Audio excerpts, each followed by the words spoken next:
Perkopus 40 metų kai kurie chirurginiai susirgimai pasitaiko ženkliai dažniau. Dažniausiai tai yra kirkšninės išvaržos ir bambos srities išvaržos. Jos pasireiškia tempimo jausmu, guzu arba skausmo fizinio krūvio metu.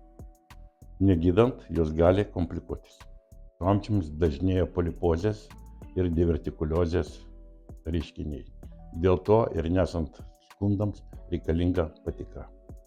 Staigus skausmas dešinėje pašoninėje srityje atsirandantis po riebaus maisto gali liudyti apie tulžies pūslės akmenligę. Tokiais atvejais reikalingas operacinis gydymas.